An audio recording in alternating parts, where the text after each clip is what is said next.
Hi, I'm Antonio Centeno, the founder of Real Men Real Style. Today, I'm going to be talking with you about how to buy an overcoat, what to look for, and how to make a smart purchasing decision. Okay, if you haven't already, please subscribe to my YouTube channel. By doing that, these videos will come right to you. In addition, if you like this, if you find it useful, I would appreciate it if you click on the like button right down below. In addition, this is in support of my article over at The Art of Manliness. Go check it out. I go into overcoats in a lot more detail. I also co-wrote this article with Raphael. I say co-wrote. Raphael took the lead. That guy over at the Gentleman's Gazette, if you haven't been over there, you're interested in overcoats, make sure to go check him out. The article down below at The Art of Manliness links to him multiple times, but he went into great detail on the different types of coats. Okay, so let's talk about overcoats. Why purchase an overcoat? The first question that we need to ask here. Well, the reason is because if you're wearing a parka or you're wearing, worse, like a big bright yellow Columbia or what I have a Helly Hansen jacket. I'll just tell you my story. I went to Ukraine back in 2001, and one of the things my wife really remembers about me when she first met me was, yeah, you look like you were about to go climb a mountain or something. I had like mountaineering gear on.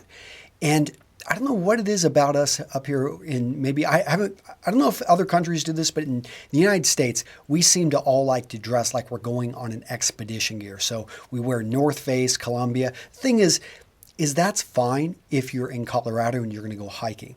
But day to day, going to work in a business or city environment, a place where you want to dress sharp to impress in a business environment, you need an overcoat when it's cold. You need to know also, scarves and hats. I'm not going to talk about that here. I've created other articles and other videos for that. But you need to have a good quality overcoat. So when a lot of people are going to meet you for the first time and they're going to instantly size you up. An overcoat, if it fits you properly, can make you look taller, leaner. It builds up your shoulders. It can make you, basically it just creates a streamlined profile. And it makes you look healthy and attractive, which is a good plus in business. People want to work with other healthy people. Okay, so talk about the details of the overcoat. And you're probably going to hear a few words like Greatcoat, Overcoat, a top coat. The big difference, they're all overcoats, but a top coat is usually much lighter weight. A greatcoat is going to be a heavyweight. I mean, this is something, greatcoats came from the wars, World War I and World War II, when basically guys were living in trenches and they were wearing those jackets 24/7 for months at a time. Yeah, trench warfare. Just look up some old World War I photos and you'll see the greatcoats. Okay, so this is a classic overcoat, one that I had made, and one that I really love about my overcoat is that I can button it up all the way. So I'll probably go ahead and slip this on for you. And you can see the first thing when choosing an overcoat is make sure that you are wearing the clothing that you're going to wear underneath it. Because if it fits you really well and you're just wearing a t-shirt underneath, you need to make sure it's roomy enough that it's not going to crush up your jacket, your shirt. And in this case, I've got a lightweight sweater from my friends over at Fifth and Lamar. Really nice. I'll talk about this V-neck lightweight sweater at some other point. But so I want to make sure it fits me, it buttons up fine. The great part is even though it buttons up and I'm wearing all this clothing underneath, I've still got a slim profile here. So I take care of myself. I've got about measured with a tape measure, about a 34-inch waist. That turns into jeans at about a 32, 31. My chest, about 40, 41 inches. And my shoulders about, I think I like to be about 18.5, 19 inches across. So my overcoat usually is probably going to be about an inch to an inch and a half larger than that. I like to have them about a half inch to an inch larger than my jacket shoulders as well. So it fits right on there as an additional layer. Another thing with an overcoat, make sure the sleeves fully cover everything. So this is a protection layer. You don't want to show a little bit of your jacket cuff or anything like that. You want it to fully cover, although you don't want it going all the way down to cover your knuckles or anything like that. So if I put my hands down, it's just starting to cover. I'd say it goes to the pinch of the hand which the pinch is right here. That's about as far as you want to let your overcoat go before you want to have it adjusted or brought up. Now, let's talk about the length of the overcoat. You can't see this one, but this one just goes about 3 inches below my knee. I like my overcoats a little bit longer, but 3 inches below the knee for a classic overcoat works out. Now, we talk about different styles of overcoats. We talk about the Chesterfield. We talk about the Polo. Talk about a number of other ones in the article. I'm not going to get into that here.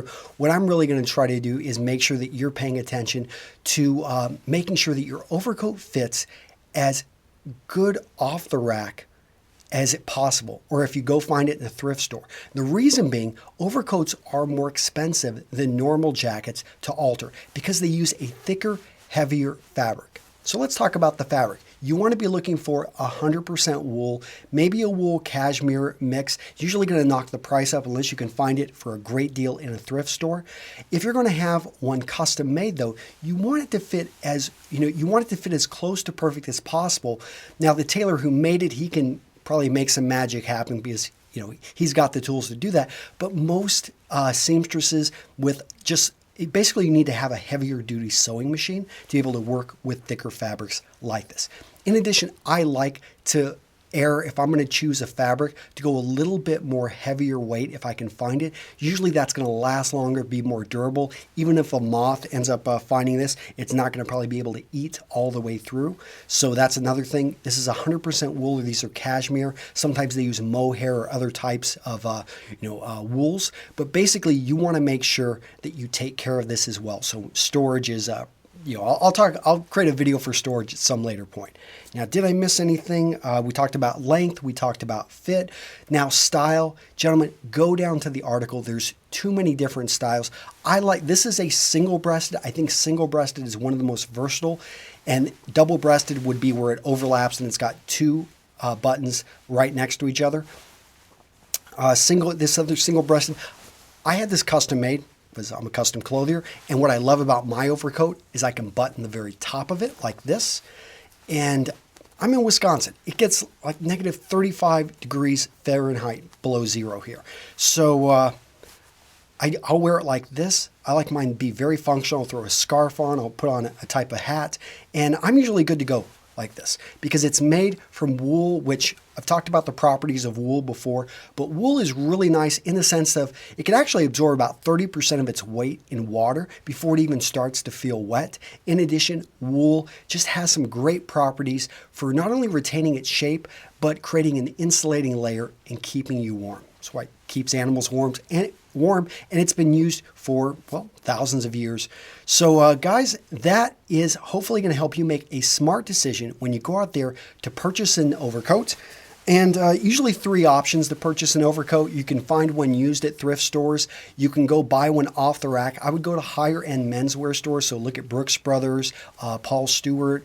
The Men's Warehouse and Jose Banks occasionally have something good.